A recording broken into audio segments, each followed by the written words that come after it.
All right, so thanks for having me here today. It's nice to see everybody. I'm going to tell you a little bit about this new archival collection, digital collection we have here at MSU. It was just went public last month, and I'll talk about how it came to us, how it was created, and some ethical issues that have come up for me, anyways, as it came into fruition. Okay, so this man pictured here is Professor Dwayne Meska. He is a professor emeritus from MSU's Landscape Architecture program. And he came to the library a couple of years ago with a big binder full of slides, color slides, of photographs he took in 1992 and a few in 2006 of Holocaust sites in Europe. Mostly concentration camps, but some other historic sites, about 700 slides in all. He took these photos using what he just called the progressive realization technique, which I believe is a landscape architecture technique which documents walking through a site. And he had a focus on memorials at those sites. And he published on Holocaust memorials and on these sites. Here's a citation here from the Journal of Landscape Research in 1993, where he published about the concentration camp entrance gate at Auschwitz. He also took MSU students on study abroad to participate in that research and study of the Holocaust and memorialization.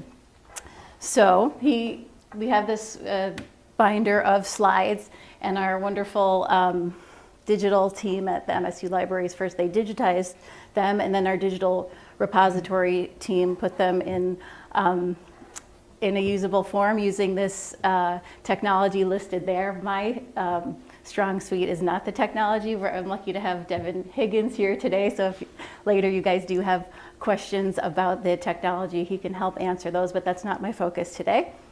But they used open source technology in the creation of the repository in this collection, and indeed the archive itself is open access. Anybody can use it and use the photographs. We did quite a bit of work on the metadata, including geographical coding, and it's indexed and searchable, and I'll show you that. So it went from slides, color slides. You guys know what slides are, right? The younger people. Sorry, you do? Do you? Yeah, okay.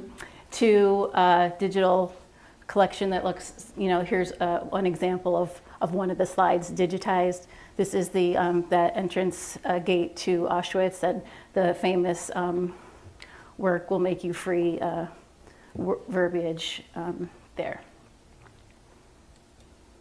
Oops, I think I went too fast. So anyways, you can enter the site from a map or from a list of sites, of the 21 sites. And you can browse from the list of sites, and you can also search by a keyword there. I'm going to go ahead.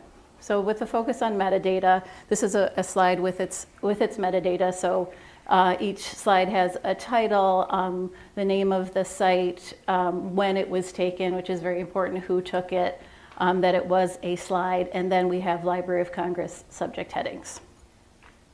And you can also sequentially move through the slides, much like Professor Megza taking the photographs with this progressive realization technique. You can move through the slides that way in sequence as well. And then this is let me go back actually, previous. So this we went from Auschwitz to Ravensbrück, a concentration camp built specifically for women. And you see here a picture of a camp crematorium. And then you see to the right here, there are kind of two figures there. Well, the next, this moving through the site, the next photo is taken from within the crematorium looking out at that those two figures. And then, whoops, going too fast. The next one is when you're at that memorial sculpture.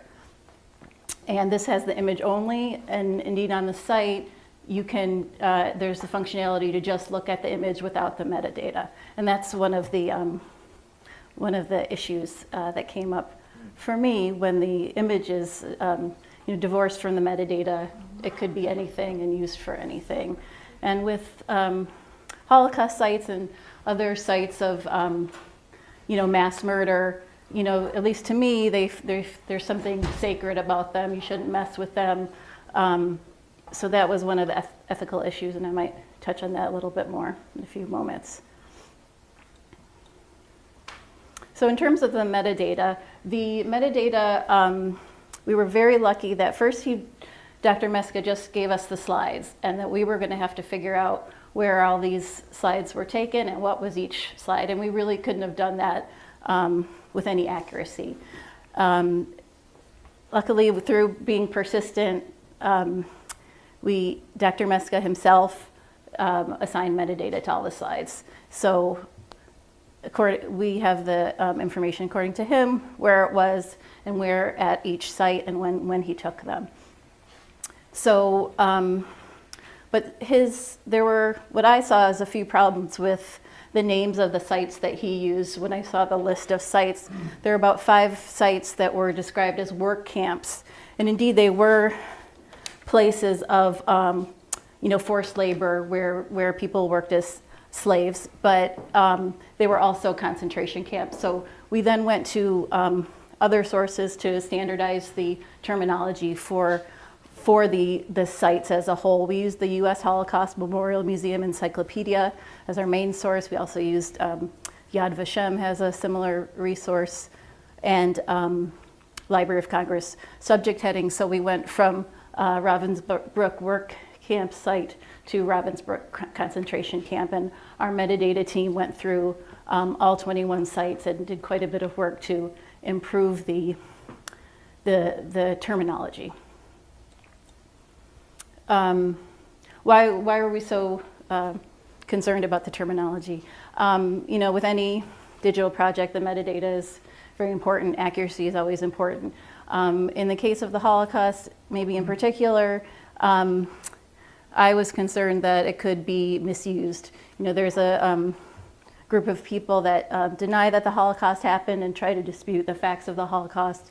So calling something a work camp when indeed mass killing also took place there was problematic. And for anyone interested more in Holocaust denial, there's a site from Emory University called h.org where you can read more about that group.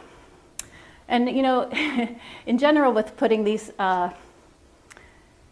photos up, I was a little bit worried. I guess I am a little bit conservative in general. Like with my kids, we're very clamped down on what they can look at on the internet. I'm just in general worried about what they could find. And with these slides and these photos, I was worried that someone could misuse them. That students, not graduate students, but maybe high school students or other kinds of lower level students might not know how to interpret these images. They don't know anything about the context, and we are providing the metadata, but is that enough? Unlike some of the other, oh my gosh, I've been talking a long time.